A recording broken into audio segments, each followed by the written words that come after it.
प्रणाम। मैं हूं अशोक पांडे। आप देख रहे हैं 1 to 1। आज हमारे साथ हैं नेटवर्क 10 में कांग्रेस के युवा जुझारू नेता साकेत बहुगुणा। साकेत जी, आपका नेटवर्क 10 में स्वागत। कांग्रेस में बड़ा परिवर्तन हुआ साकेत जी। राहुल गांधी को राष्ट्रीय उपाध्यक्ष का दायित्व तो सौंपा गया है। मिशन 2014 की तैयारी चल रही है। आपको क्या लगता है कि राहुल गांधी इस देश में कांग्रेस की नैया को पार लगा पाएंगे? बिल्कुल, मेरा मानना है कि ये कांग्रेस पार्टी के लिए और ख़ास तौर से विशेष रूप से युवाओं के लिए एक बहुत बड़ा दिन है, क्योंकि राहुल गांधी जी के आने से एक नई जान आई है पार्टी में। अब आप देखें तो जैसे मैं व्यक्तिगत मानता हूं कि जो हमारी उम्र के लोग हैं वो राहुल जी से एक अच्छा 1 to 1 इस्टेब्लिश कर सकते हैं। हमें ऐसा लगता है कि राहुल जी के आने से युवाओं की जो पार्टी में आवाज़ है उसको बुलंदी मिलेगी, उनके विचार सुने जाएंगे और कहीं ना कहीं आप देखेंगे जो लोकल बॉडी के चुनाव हैं, जो आगे आने वाले चुनाव हैं, उसमें युवाओं का ज़्यादा रिप्रेजेंटेशन भी मिलेगा।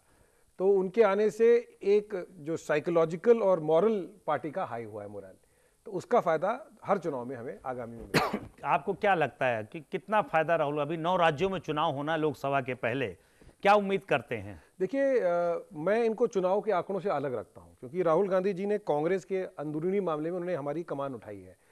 क्या होता है कि राहुल गांधी जी के आने से एक इम्पेटस मिला है, एक हमें बूस्ट मिला है। आज मुझे ऐसा लगता है कि राहुल गांधी जी के आने से एक माहौल बना है।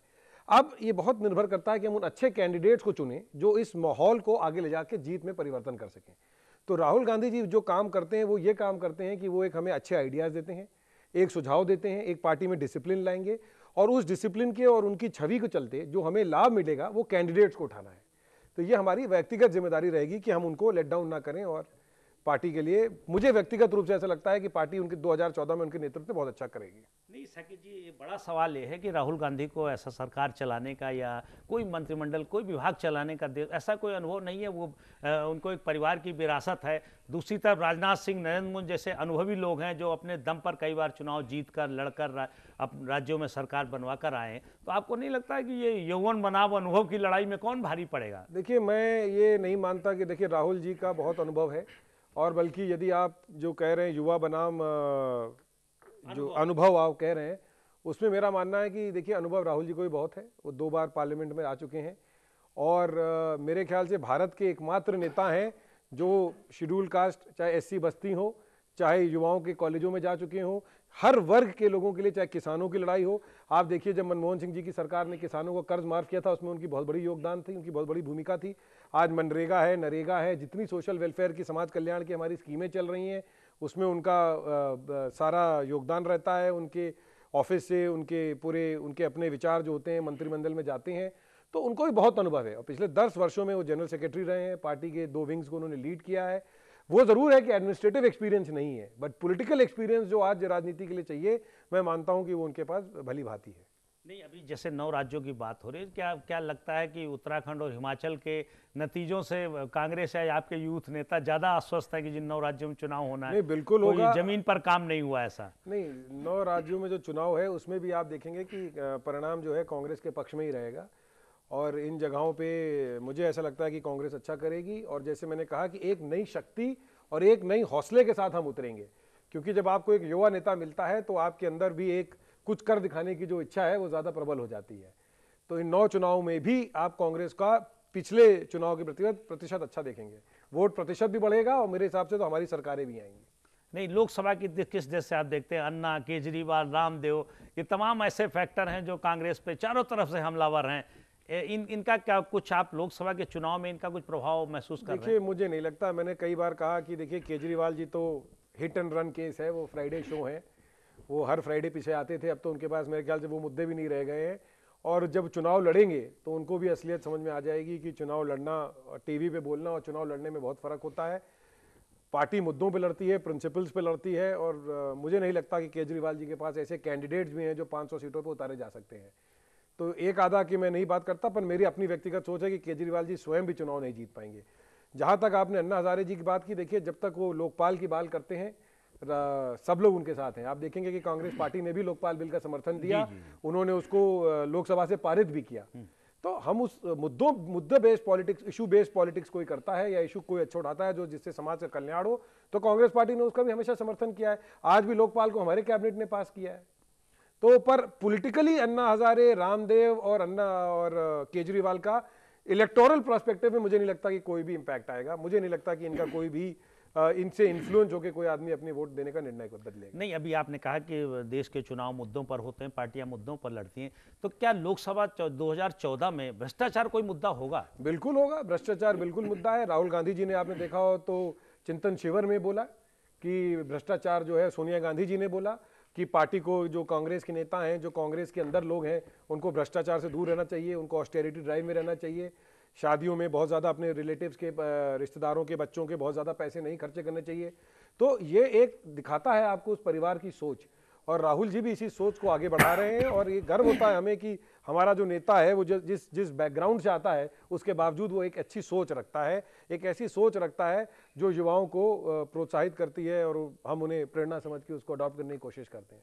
ये नरेंद्र मोदी का जो प्रभाव मंडल है, और भारतीय जनता पार्टी उनको चुनाव में एक तरह से स्टार की तरह प्रोजेक्ट कर रही है, प्रधानमंत्री की तरह प्रोजेक्ट करने की बात चल रही है, तो उस प्रभाव मंडल से राहुल गांधी किस तरह लड़ेंगे? देखिए, ये एक, मैं कहूँगा कि नरेंद्र मोदी जी का बहुत अच्छा मीडिया हाइप कैंपेन है, क्योंकि नरेंद्र मोदी जी ने भी जहाँ जहाँ गुजरात के बाहर कैंपेन किया है, ऐसा तो नहीं, देखिए वो बड़े वरिष्ठ नेता रहे हैं भाजपा के, पिछले 15 वर्षों में कई चुनाव में वो बाहर जा गए हैं, पर जहाँ जहाँ वो गुजरात से बाहर गए हैं कैंपेन करने, वहाँ भाजपा हारी है। तो कोई, मुझे नहीं लगता कि नरेंद्र मोदी जी की पैन इंडिया एक्सेप्टेंस है। गुजरात तक वो नेता सीमित हैं, और गुजरात में भी यदि आप देखें तो जो भी कारणों से वो जीतते हैं, उस पर मैं नहीं टिप्पणी करना चाहूँगा, बट ये ज़रूर कहना चाहूँगा कि कांग्रेस पार्टी, राहुल गांधी जी का हिंदुस्तान में सभी स्टेटों में उनके जो हैं शुभचिंतक हैं, उनसे लोग प्रभावित हैं, और हर स्टेट में, हर जगह पे आप किसी भी पार्लियामेंट्री कॉन्स्टिट्यूंसी में चले जाइए तो आपको राहुल गांधी जी के प्रशंसक मिलेंगे। फिलहाल जहाँ तक कि मोदी जी का सवाल है, वो पिछले 15 वर्षों में गुजरात से बाहर निकले ही नहीं है, तो ये उनका पहला इम्तिहान होगा। तो मैं कहूँगा मोदी बनाम राहुल नहीं है, ये राहुल बनाम मोदी है, उल्टा है। मोदी जी को अपना पैन इंडिया लीडरशिप एक्सेप्ट करना नहीं है, और ये तो हम डिस्कस कर रहे हैं, बीजेपी के अंदर इतना अंतर कलेश है, मुझे तो ये भी नहीं पता कि 14 में मोदी जी उनके कैंडिडेट होंगे भी कि नहीं। नहीं, अभी आपने जिस मुद्दे की बात कही कि आप नहीं कहना चाह रहे हैं, तो लेकिन राज्य की जनता और देश की जनता जानना चाह रही कौन सा मुद्दा है जिस पे आप टिप्पणी नहीं करना चाह रहे हैं नरेंद्र मोदी को मैं ये चाहूंगा, देखिए मोदी जी जो है, मुझे लगता है कि वो एक सेक्युलर लीडर नहीं है।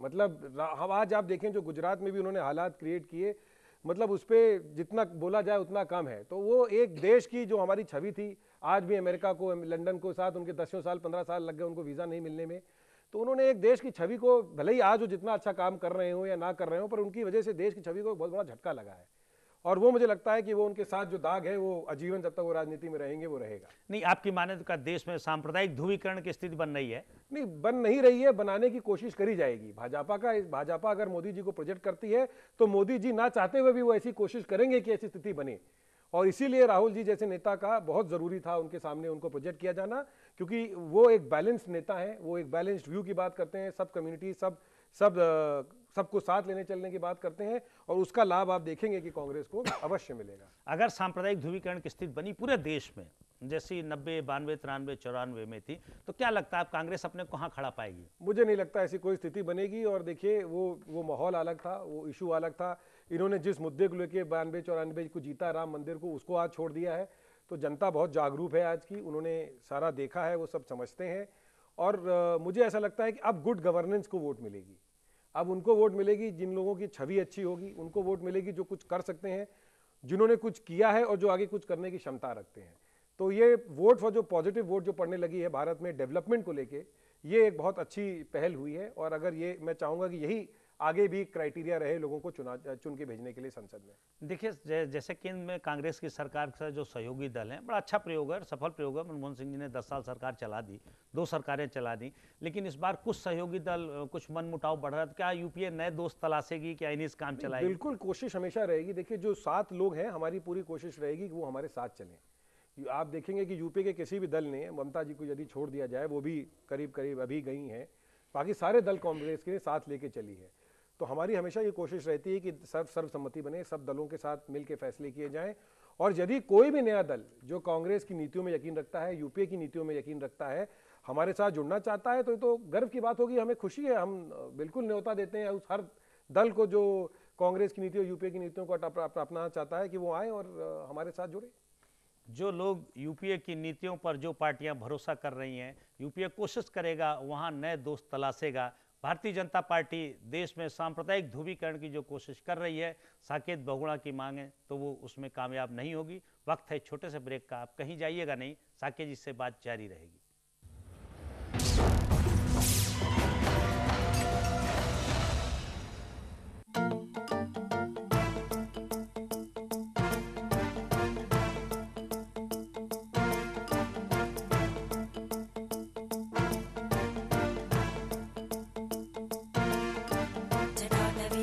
जलप्रवाहपावितस्थले घलेवलम्ब्य लम्बिताम्बुजङ्गतुङ्गमालिकां ढमड्ढमड्ढमड्ढमन्निनादमड्ढमर्वयं चकार चण्डताण्डवं तनोतु न शिव शिवं शिवं शिवम्।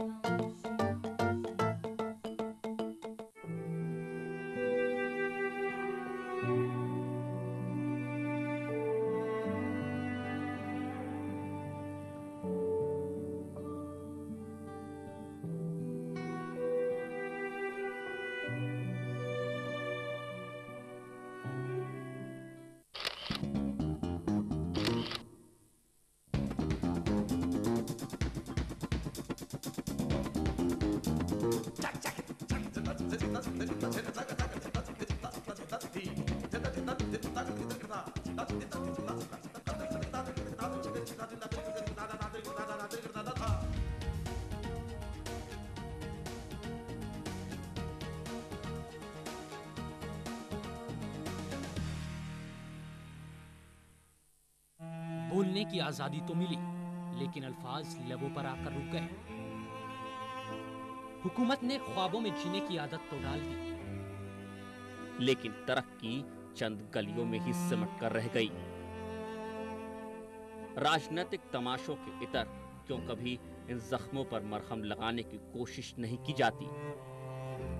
सवाल हर जहन में उठते हैं। उधड़ती दरकती इन तस्वीरों को हम एक साथ जोड़ते हैं, मुद्दे की तह तक जाकर उसकी असलियत आपके सामने लाते हैं, ताकि आप सच सुने, सच अपनाएं और सच को समझें।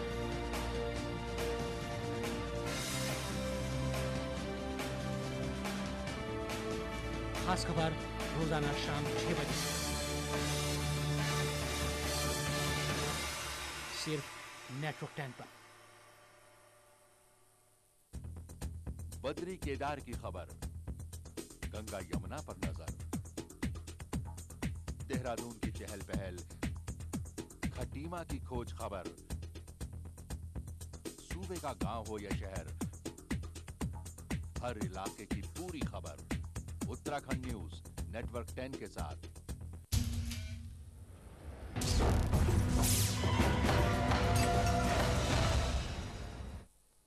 ब्रेक के बाद आपका स्वागत है। साकेत जी, आपको क्या लगता है, कांग्रेस सब ठीक ठाक चल रहा है? मुझे तो लग रहा है कि ठीक ठाक नहीं, बहुत अच्छा चल रहा है। तो राहुल गांधी जी ने आज महासचिवों से भेंट में कहा कि हम जो है व्यवस्था में सुधार की कोशिश करेंगे और कांग्रेस पार्टी के अंदर भी व्यवस्था सुधारेंगे। क्या व्यवस्था खराब चल रही है? नहीं, देखिए, व्यवस्था खराब नहीं चल रही है। हर व्यवस्था में मेरा भी मानना है राहुल जी की तरह कि सुधार की गुंजाइश हमेशा रहती है। तो जब वो, जैसे हमने कहा था कि जब वो राहुल जी ने कमान पार्टी की ली है, तो नए आइडियाज, जिसे कहते हैं नए विचार, नई विचारधारा को आगे बढ़ाना है। तो उसके लिए नई जो कानून है, जो संशोधन किए जाएंगे, जो कांग्रेस पार्टी के अंदर जो भी हम आज तक करते आ रहे हैं, उसमें जहां जहां भी कमियां हैं उनका जो है सुझाव दिया जाएगा लोगों से। उन्होंने जनरल सेक्रेटरी और सेक्रेटरी के साथ मीटिंग करी इसी सिलसिले में, और उसको और बेहतर कैसे किया जाए, विशेष रूप से खास तौर से तब जब आज हम 2014 में चुनाव लड़ने जा रहे हैं, उस सिलसिले में इस बात को आप देखिए। तो कोई व्यवस्था खराब नहीं है, व्यवस्था को सुधारने के लिए ये जो है मीटिंग की जा रही है, और इससे जो परिणाम निकलेगा वो कांग्रेस पार्टी को और मजबूत करेगा। अच्छा, आप ये तो मानेंगे कि राहुल गांधी जो है कांग्रेस में कम से कम नंबर 2 के नेता हैं? ये इसको स्वीकार करते हैं? मैं बिल्कुल स्वीकार करता हूं, और मेरी अपनी इच्छा ये है कि राहुल गांधी 2014 में डिक्लेयर किए जाएं कि कांग्रेस के नंबर 1 नेता होंगे और प्रधानमंत्री के दावेदार होंगे। नहीं, जब अगर नंबर 2 के नेता, तो उनको क्यों कहना पड़ रहा है कि कांग्रेस वर्किंग कमेटी के चुनाव होने चाहिए? नहीं, देखिए, ये उनका सुझाव है, और ये कांग्रेस पार्टी की एक खासियत है कि मतलब राहुल गांधी जी से लेके साकेत बहुगुणा से लेके जो हमारे जिला के लेवल के छोटे छोटे कार्यकर्ता हैं, वो भी सुझाव दे सकते हैं। तो आज उन्होंने, जैसे मैंने आपको बताया था कुछ देर पहले, कि पूरे देश का भ्रमण किया है। उन्होंने दो हमारे पार्टी के फ्रंट्स को लीड किया है ऑर्गेनाइजेशन लेवल पे, तो उन्होंने उनको एक लोगों से मिलके ये पता चला है कि क्या क्या चीज़ों की खामियां हैं पार्टी में, या कौन सी चीज़ें ऐसी हैं जिनमें और सुधार लाया जा सकता है। तो यदि वो अपने सुचार CWC को देते हैं, कांग्रेस वर्किंग कमेटी को देते हैं, अध्यक्षा सोनिया गांधी जी को देते हैं, या गवर्नमेंट को देते हैं, तो इससे फायदा पार्टी को ही पहुंचेगा। तो इसमें तो खुशी की बात है कि राहुल जी कोई चेंज लाना चाह रहे हैं, और आज हम लोग सब उनके साथ हैं इस चेंज में। अच्छा, आपको नहीं लगता कहीं ना कहीं वो बचपने वाली बात कैसे उन्होंने कहा कि सत्ता जहर है, मेरी माँ ने कहा कि सत्ता जहर है, आज अन्ना हजारे ने उस पर टिप्पणी की, भाई यदि सत्ता जहर है तो आप ये जहर क्यों पीना चाह रहे हैं? देखिए, ये अन्ना हजारे जी की टिप्पणी पे मैं एक चीज़ कहना चाहूँगा कि उनकी जो माता जी हैं सोनिया गांधी जी, जहर जो उन्होंने कहा वो बिल्कुल ठीक कहा। उन्होंने जिस परिवार ने सत्ता को इतने करीब से देखा हो, इतने सालों से देखा हो, उनके लिए सत्ता का कोई लाभ या कोई क्या कहूँ इच्छा नहीं रह जाती, कोई उनके लिए बहुत बड़ी पद नहीं है।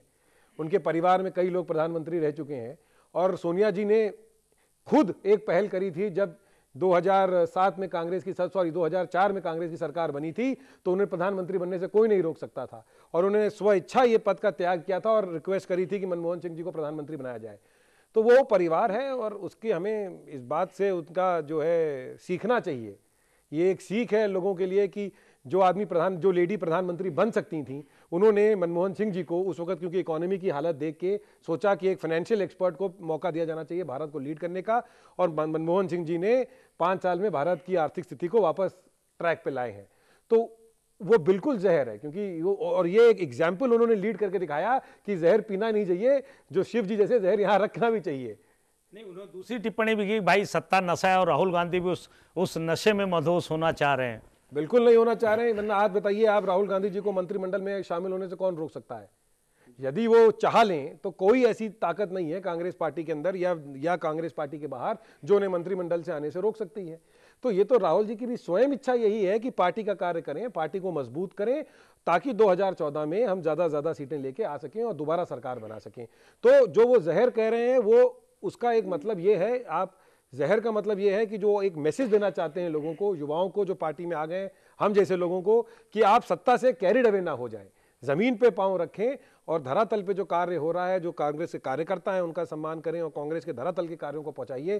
कांग्रेस के जो अच्छे कार्य सेंटर में हो रहे हैं, स्टेटों में हो रहे हैं, जहां कांग्रेस की सरकारें हैं, उनको आप जमीन पे ले जाके उनका प्रचार करिए। मैं आपकी बात ना कि खाली सत्ता के लालच में आप बहाव में चले जाएं। नहीं, मैं साकेत जी आपकी ही बात मान लेता हूं। मान लीजिए 2014 में कांग्रेस को बहुमत मिलता है और कांग्रेस सरकार बनती है और राहुल जी प्रधानमंत्री बनते हैं, तो ऐसा नहीं लगता कि उनके पास अनुभव की कुछ कमी होगी?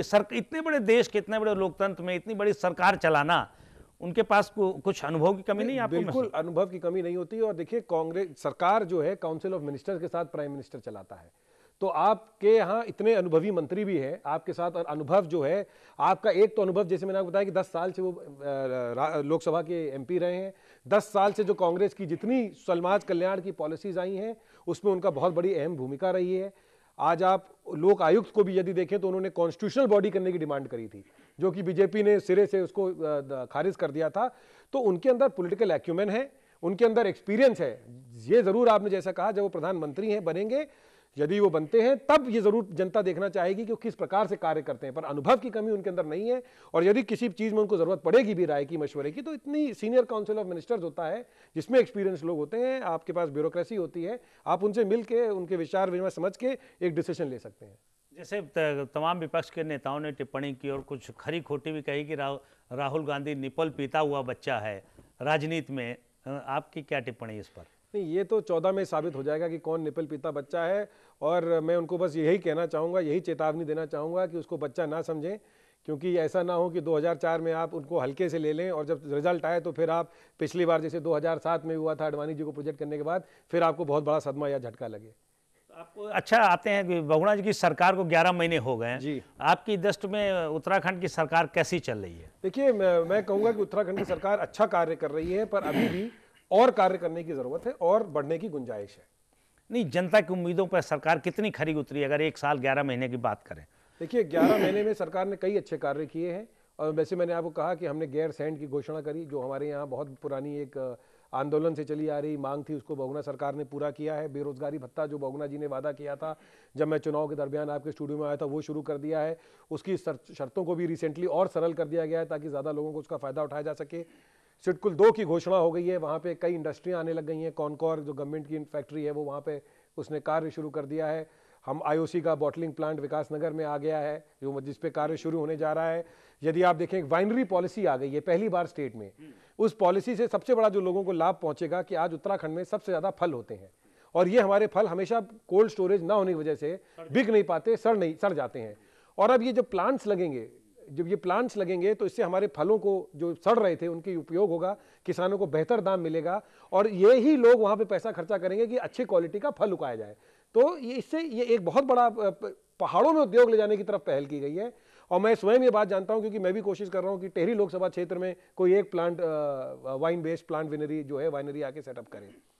तो ऐसे कई चीज़ें हैं जो बहुगुणा सरकार ने करी हैं। बहुगुणा सरकार ने यदि आप देखें तो अभी कर्मचारियों की जो हाल में हड़ताल हुई थी उसको भी ख़त्म करने में योगदान किया उन्होंने। उनको जहाँ तक मुझे याद है, आपको भी याद होगा, जब आप टिहरी में लोकसभा का उपचुनाव लड़ रहे थे तो आपने घोषणा की थी कि हम देहरादून की सड़कें बिल्कुल चमाचम करा देंगे, लेकिन सड़कों की हालत बड़ी खराब है। मैंने कई बार कहा है और ये मेरे व्यक्तिगत वादा है। अक्टूबर में तो देखिए चुनाव खत्म ही हुए थे और सब जानते हैं कि ठंड में नवंबर दिसंबर में जनवरी में सड़क ले नहीं करी जा सकती क्योंकि वो डामर पकड़ता नहीं है।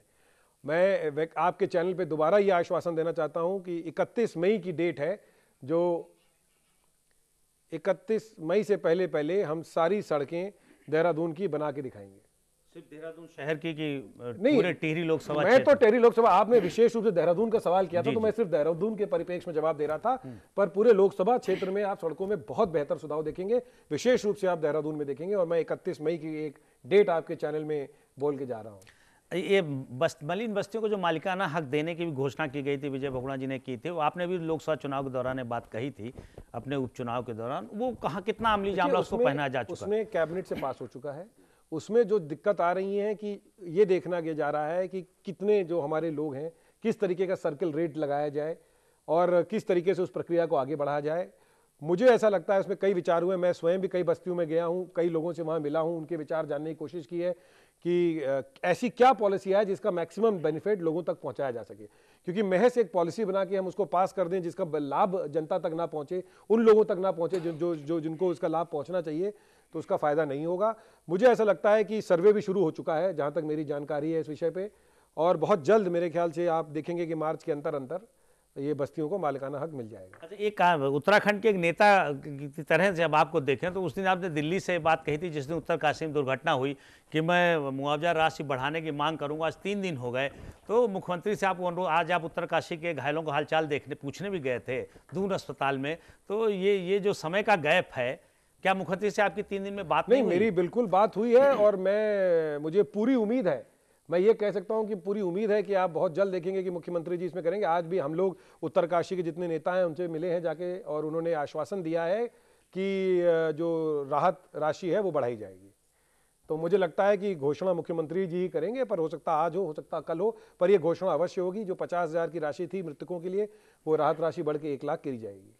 अभी इधर बहुत लाल बत्तियों को लेकर घमासान चल रहा है। पिछले कई दिनों से तमाम नेता दिल्ली में डेरा डाले हैं। मुख्यमंत्री जी ने खुद कहा था, एक सीमा भी उन्होंने निर्धारित की थी कांग्रेस अध्यक्ष बात के, कि हम लगभग 50 लोगों को लाल बत्ती देंगे। उस पर बड़ा असंतोष भी रहा। तो अब कितने लोगों को लाल बत्ती मिलने वाली है और कब तक?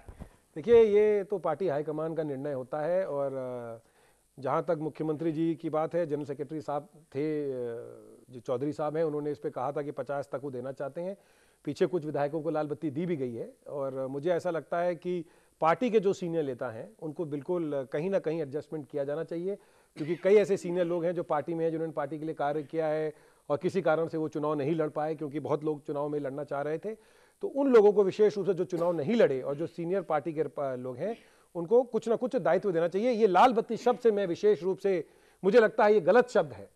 दायित्व दिया जाना चाहिए, उन्हें कॉर्पोरेशंस दिए जाने चाहिए। जो लाल बत्ती नाम उत्तराखंड में लग गया है, मैं भी इसके शब्द के खिलाफ हूं, क्योंकि लाल बत्ती जैसी कोई चीज नहीं कही जानी चाहिए। दायित्व देना जाना चाहिए सरकार में, ताकि जो सीनियर लोग हैं उनका एक्सपीरियंस जो है उसका हम फायदा उठा सके। आप अपने को मुख्यमंत्री के बेटे से इतर हटा के, क्या आपने कांग्रेस के नेता के बतौर किसी को लाल बत्ती देने की सिफारिश की है? मैं सिवाय टेहरी लोकसभा क्षेत्र की जनता के मुख्यमंत्री जी तक, पिताजी तक, दोनों रूपों में कोई सिफारिश नहीं ले जाता हूं, क्योंकि मैं बहुत छोटा कार्यकर्ता हूं अभी पार्टी का। मेरी पूरी कोशिश आज के दिन में ये रहती है कि जो मैंने वादे चुनाव के समय किए थे, उन वादों को हम पूरा कर सकें। और मेरा व्यक्तिगत कहना तब भी था और आज भी है कि मैं चुनाव तभी दोबारा लड़ना चाहूंगा तब जब मैंने जितने वादे किए थे, यदि उसका 50% हम 1 साल में करके कुछ दिखा सके। विजय बहुगुणा आज मुख्यमंत्री विजय बहुगुणा से राज्य की जनता तो खुश है, लेकिन कांग्रेस के कुछ नेता उनसे नाखुश हैं। तो रूठों को मनाने के लिए कोई फार्मूला है मुख्यमंत्री के पास? क्या है? मुख्यमंत्री जी तो रूठों को ही मनाते आए हैं और मुझे लगता है इसमें मुख्यमंत्री जी के पास PhD की डिग्री है, तो मुख्यमंत्री जी से कोई ज़्यादा रूठा भी नहीं है। कांग्रेस में सब लोग जो हैं विचार विमर्श करके ही कार्य करते हैं। हो सकता है कभी कभी विचारों में डिफरेंस हो जाए, बट ऐसी कोई बात नहीं है। और मुख्यमंत्री जी जैसे मैंने कहा आपसे, इसमें उनके पास PhD है। एक बड़ा सवाल, इस जनवरी महीने की बात कर रहे हैं, 31 दिन की केवल, तो बहुगुणा सरकार के 90% मंत्री महीने में एवरेज 18 से 20 दिन दिल्ली में रहेंगे। जबकि मुझे याद है कि जब गैरसैंण का कार्यक्रम था तो विजय बहुगुणा जी ने खुद कहा था कि मैं चाहूंगा कि मंत्री अपने क्षेत्र में रहें, विधायक क्षेत्र में, अफसर भी गांव क्षेत्रों में जाएं। लेकिन इस जनवरी महीने में एवरेज 90% मंत्री 18 से 20 दिन दिल्ली में रहें। देखिए, उसके 2 कारण हैं। एक सबसे पहला कारण यह है कि आज केंद्र की सरकार पे उत्तराखंड सरकार बहुत भारी तरीके से डिपेंड करती है। और जितने भी आप बजट आ रहा है हमारा मार्च में, जितने भी हमारे केंद्र मंत्री हैं, मुख्यमंत्री हैं, इनका बहुत जरूरी है कि केंद्र से ज़्यादा योजनाएं और पैसे इस वक्त उत्तराखंड की तरफ आकर्षित करना। जैसे मैं स्वयं ये जानता हूं, क्योंकि कई मंत्री तो हमसे भी दिल्ली में मिले हैं, जैसे मैंने कहा हमारे परिचित हैं, हमारे चाचा ताऊ हैं और मुख्यमंत्री जी हैं। वो कल भी, आज सवेरे भी आनंद शर्मा जी से मिल के आए हैं, कोशिश कर रहे हैं कि उत्तराखंड में जो एक्साइज पैकेज है, जो इंडस्ट्रियल पॉलिसी है, वो एक्सटेंड की जाए। तो आज एक ऐसा समय है कि आज हमें केंद्र की सरकार से बजट से आने से पहले बहुत सारी योजनाओं को पास कराना है। जैसे कि आज आप देखें तो गोला नदी में जो खुला है, एनवायरनमेंट की क्लियरेंस आई है जयंती नटराजन जी के खनन की दिव्य में, और ऐसे कई हमारी, जैसे हमारी लाखवाड़ 82 जो योजनाएं बंद पड़ी थी पावर प्लांट्स की, उनको क्लियरेंस मिला है। तो ये मुख्यमंत्री जी ने एक बहुत अच्छी पहल करी है। हाँ, पर यह जरूर कहना चाहूंगा, और दूसरा मतलब एक पहलू तो यह है कि आपको केंद्र से समन्वय बनाने के लिए केंद्र से स्कीमें सैंक्शन कराने की मंत्रियों को जाना पड़ता है। आज भी प्रीतम सिंह जी केंद्र में गए हैं, सोनिया गांधी पंचायती राज्यों की मंत्रियों की एक बैठक है वहां। और दूसरी चीज यह है कि कांग्रेस पार्टी का हाईकमान भी देखिए दिल्ली में है। तो आज जैसे कि सिचुएशन होती है, पार्टी में लोगों की इच्छाएं होती हैं, महत्वाकांक्षाएं होती हैं, उसके चलते भी लोग जाना चाहते हैं, अपनी बात केंद्र को रखना चाहते हैं। तो मंत्री होने के अलावा वो कांग्रेस के भी एक वरिष्ठ नेता हैं, तो कई बार उनको उस कार्य से भी दिल्ली जाना पड़ता है। नहीं, अभी साकेत जी ने कहा बहुगुणा जी के पास काम की PhD है, तो जो PhD वो यहाँ लागू कर सकते हैं, वो केंद्रीय नेताओं को ही पटाने में विजय बहुगुणा जितना अच्छी सार्थक पहल कर सकते हैं, शायद वो मंत्री नहीं कर सकते हैं। तो इतने मंत्रियों की फौज का वहां, हर विभाग का अलग अलग होता है। विजय बहुगुणा जी एक लेवल पे बात करके आते हैं और उस लेवल से उस बात को आगे ले जाना मंत्रियों के और जो उनके सेक्रेटरी लेवल पे होते हैं उनको एक होती जिम्मेदारी। बहुगुणा जी देखिए कॉनकॉर को ले आए, आज IOC का बॉटलिंग प्लांट ले आए, बहुगुणा जी स्पाइस पार्क ले आए, टेक्सटाइल पार्क ले आए। ये सारी ऐसी चीजें हैं जो हम जिनकी घोषणाएं हो चुकी है, जिन पे कार्य शुरू हो रहा है।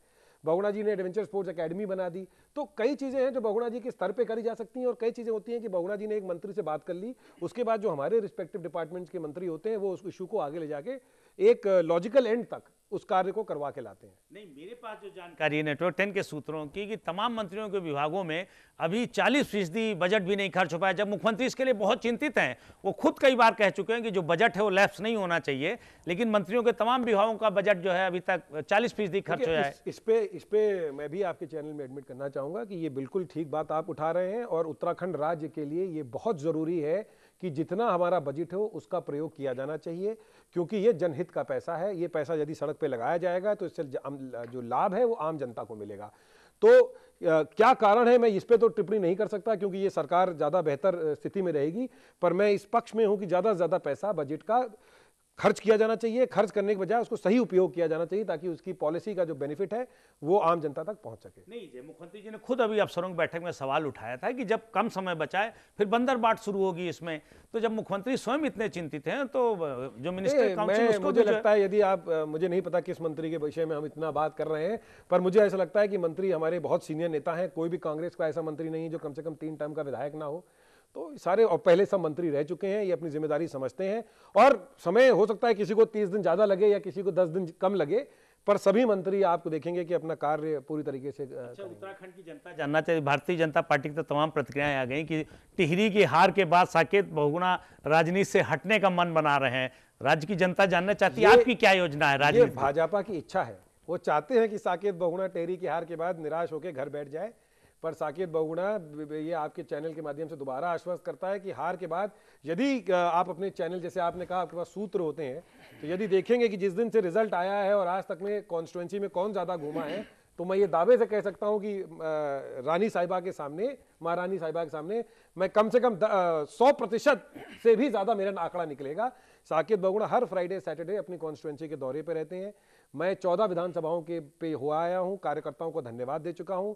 14 विधानसभाओं में कहीं ना कहीं जो कुछ मदद पहुंचा सकता था, जो कुछ अपने व्यक्तिगत रूप से जहां जहां समस्याएं थी, सीएम साहब तक, मंत्रिमंडल तक ले जा सकता था, वो सारी कार्य कर चुका हूं और आपके बीच रहूंगा, ये आश्वासन दिलाता हूं और आपके बीच रह के आपकी आवाज़ बन के काम करने की कोशिश करूंगा। मुझे अगर याद है, अगर मैं भूला नहीं हूं, तो इसी मंच पे आपने कहा था कि मैं जीतूं या हारूं, मैं टिहरी लोकसभा क्षेत्र के गांव के विकास के प्रति प्रतिबद्ध रहूंगा। तो इस दौरान कितने गांव के लिए आपने जो है मैंने जैसे आपको बताया, मैं तो सारी विधानसभाएं घूम आया हूँ। 14 की 14 विधानसभाओं पे साकेत बहुगुणा आए हैं। एक घनसाली विधानसभा है जहां मैं नहीं जा पाया 14 में, तो मैं घनसाली विधानसभा जा रहा हूँ बहुत जल्द। सब जगह जा आया हूँ और इस दरमियान मुझे एक ऐसा मौका मिला, एक ऐसी लोकसभा चुनाव बहुत कम समय में लड़ा था, 3 हफ्ते के अंदर मैंने चुनाव लड़ा था और 14 विधानसभाएं थी, तो बहुत कम समय मिला था लोगों को समझने का, उनकी पीड़ा समझने का। आज साकेत बहुगुणा ज़्यादा सक्षम है, उनके दर्द को समझता है, उनकी तकलीफ़ें समझता है और पूरी कोशिश कर रहा है अपने स्तर से कि जितना कुछ हो सके वहाँ तक जो रिलीफ है, जो योजनाएं हैं, उनका लाभ पहुँचाया जा सके इमीडिएट। जैसे मैंने आपको कहा कि मेरी कोशिश है कि टिहरी लोकसभा में विनरी जो वाइन प्लांट्स लगने हैं, वो बहुत जल्द हमारे यहाँ एक आध वाइन प्लांट्स की घोषणा हो और वहाँ पे लोग आके इन्वेस्टमेंट करें। विकासनगर में हमने आईओसी का बॉटलिंग प्लांट लगाने की बात करी दी है सीएम साहब की और उसमें करी है।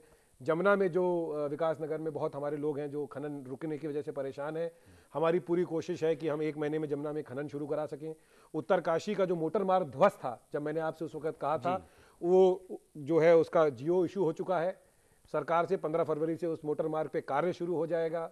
हमने जाके दिल्ली में भी बात करी है कि जो बीआरओ की सड़कें हैं, जो बॉर्डर रोड की सड़कें हैं, उसमें केंद्र से पैसा आता है, तो हमने वहाँ पे रिक्वेस्ट करी है कि केंद्र से वो पैसा जल्द दिया जाए, क्योंकि वो हमारा राष्ट्रीय मोटर मार्ग है, उस पर हमारे सारे 4 धाम यात्रा चलती है। तो ऐसे कई कार्य हैं जो हम करते आ रहे हैं और मैं ये पिछले 2 महीने या 3 महीने में ये कार्य कर चुका हूँ।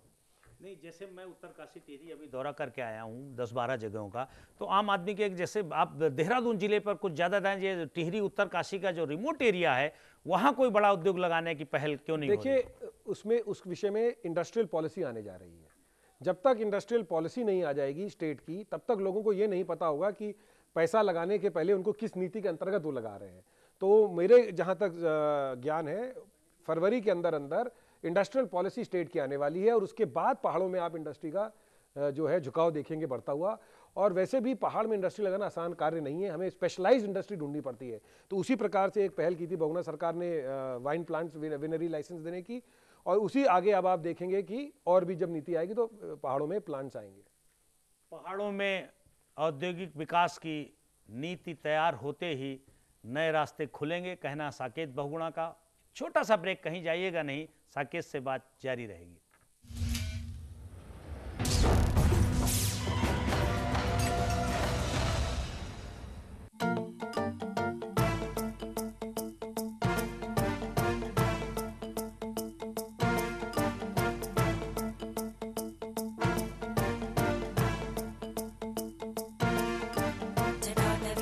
जलप्रवाह पावितस्थले घरेवलम्ब्य लम्बिताम्बुजङ्गतुङ्गमालिकां ढमड्ढमड्ढमड्ढमन्निनादमड्ढमर्वयं चकार चण्डताण्डवं तनोतु न शिव शिवं शिवं शिवम्।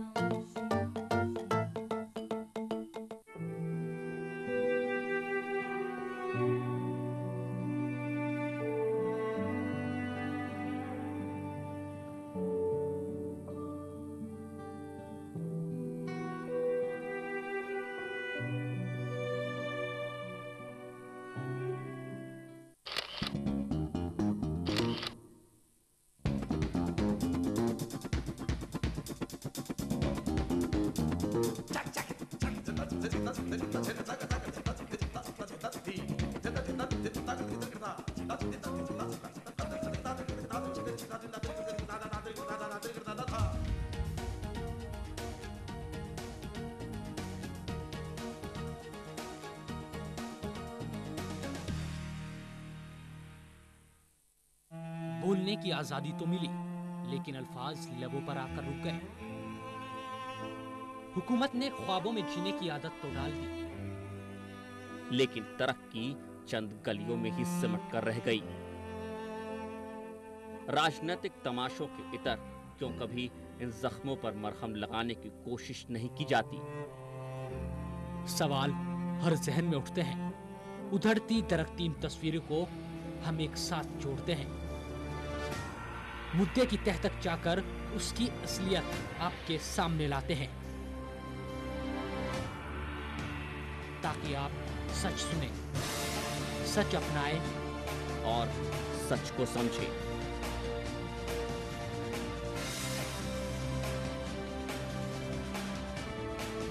खास खबर रोजाना शाम 6 बजे सिर्फ नेटवर्क 10 पर।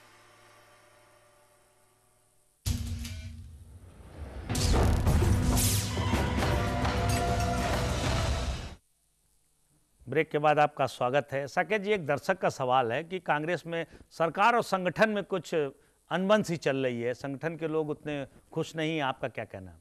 नहीं, मुझे ऐसा नहीं लगता। देखिए, संगठन के लोग काफ़ी खुश हैं, और जो थोड़ा सा मैंने आपको कहा कि मैं स्वयं इस पक्ष में हूँ कि जो कुछ सीनियर लोग हैं उनको दायित्व दिया जाना चाहिए। यदि वो दायित्व दे दिया जाता है तो संगठन और समाज सरकार में और समन्वय बन जाएगा। और संगठन के स्तर पे आप देख रहे हैं कि मुख्यमंत्री जी हर जिले में खुद ही जाते हैं, और देहरादून में तो वो स्वयं रहते हैं, हम भी देख रहे हैं पीसीसी में भी जाते हैं। तो संगठन को मजबूत किया जाना चाहिए। मैं भी इसके पक्ष में हूँ। संगठन को थोड़ा और ज़ोरों से, जो कांग्रेस की सरकार कि जो अच्छे कार्य कर रहे हैं, जो हम यहाँ पे हमारे मंत्री और मुख्यमंत्री जी, इनको प्रचार करने की ज़रूरत है, और इसका प्रचार संगठन के माध्यम से ही किया जा सकता है। तो संगठन में लोगों को जितनी जल्दी हम एक पॉलिसी, एक मीटिंग करके समझाएंगे कि भाई ये जो हमने नीति बनाई है, इसका सरकार का ये फ़ायदा आम जनता तक पहुँचेगा, और जब वो ये मैसेज अपने नीचे तक पहुँचाएंगे तो उसका फ़ायदा आप देखेंगे कि कांग्रेस पार्टी को होगा।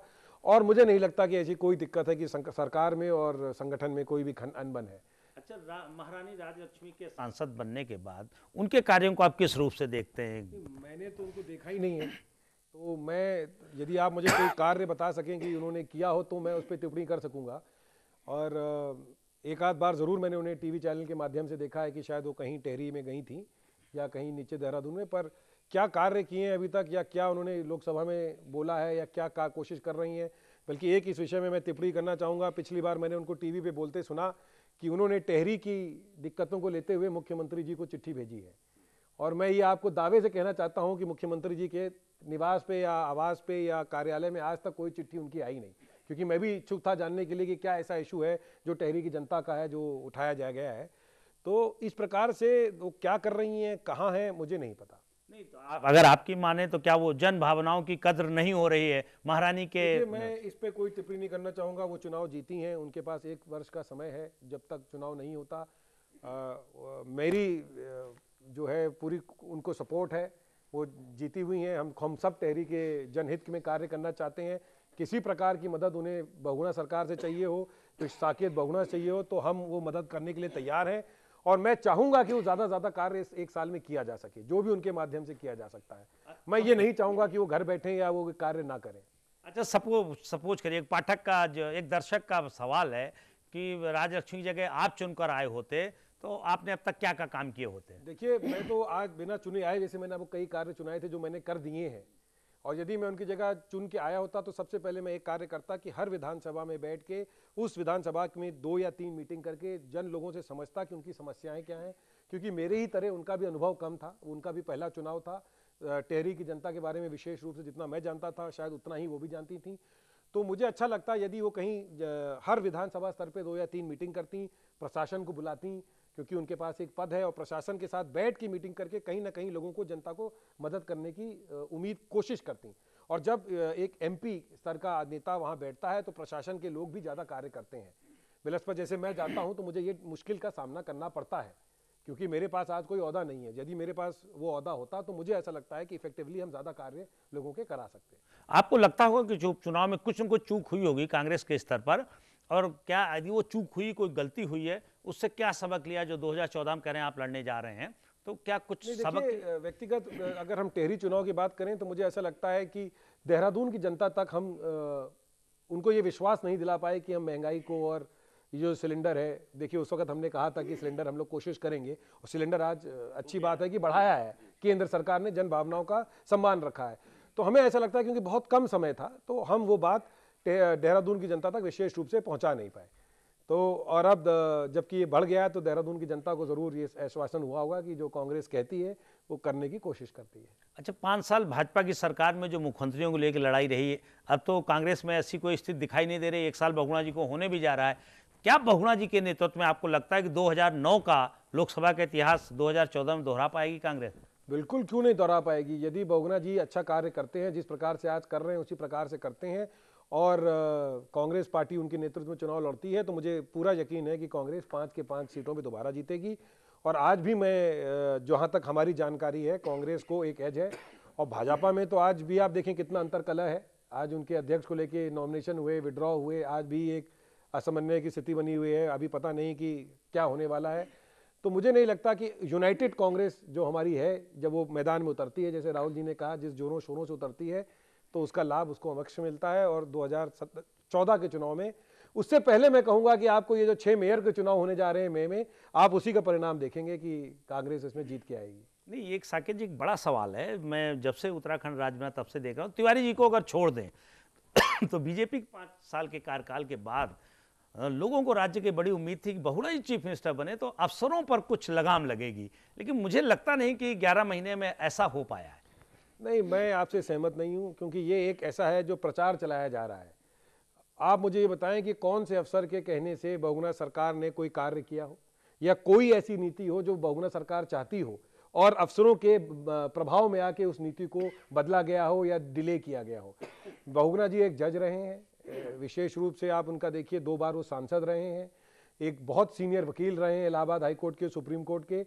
तो मुझे नहीं लगता कि कोई उन्हें बहला सकता है या झांसा दे सकता है या कोई उनको टहला सकता है। जनता को भी ये उम्मीद थी कि जनता विजय को, बहुगुणा और कोई जनता मूर्ख नहीं को मैं बना ये सकता। आपके माध्यम से कहना चाहूंगा, मैं पुत्र होकर उनसे कुछ नहीं करवा पाता। जो हल्का भी लकीर से इधर से उधर हो तो आईएएस अफसर तो बिल्कुल ही नहीं करा सकते। वो इस मामले में बहुत सख्त रहे, और जो जो नीतियां वो चाहते हैं और जिस समय के अंतर्गत चाहते हैं वो नीति होती हैं।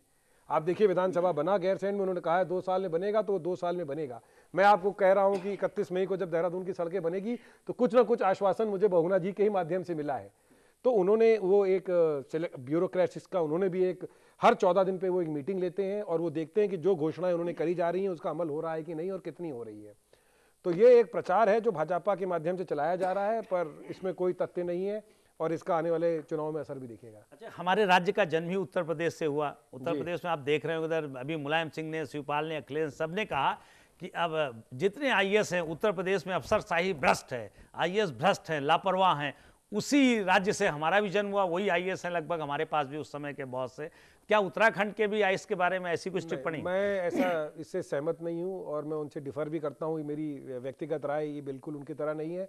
आईएएस अफसर जो होते हैं या कोई भी किसी भी श्रेणी के अफसर होते हैं, वो देखिए जैसे होता है ना कि अगर अच्छा सवार हो तो घोड़ा भी समझ जाता है, उसी प्रकार से जितने अफसर होते हैं यदि उनको एक अच्छा लीडर मिला हो, अच्छा नेतृत्व मिला हो, तो वो भी जानते हैं कि क्या कार्य करना है और कैसे करना है। तो मैं ऐसा नहीं चाहता। उत्तराखंड में हमारे पास कम अफसर हैं बनाम यूपी, इसलिए शायद अखिलेश जी ने कहा हो, पर जितने भी अफसर हैं वो बड़े काबिल अफसर हैं।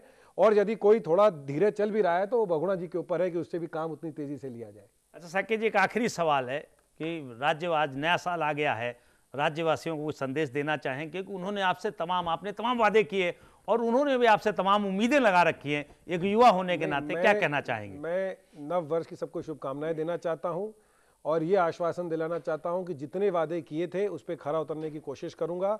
और आप लोग जो है मुझे अपने सुझाव भेजें, आप लोग मेरा मार्गदर्शन करें। किसी भी जगह आपको ज़रूरत पड़ेगी साकेत बहुगुणा की, वो आपके साथ कंधा से कंधा मिला के चलने को तैयार है और ये वादा करता है कि जिन समस्याओं को लेकर वो चुनाव में उतरा था वो समस्याएं ज़्यादा दूर करने की कोशिश करेगा अगले चुनाव आने से पहले।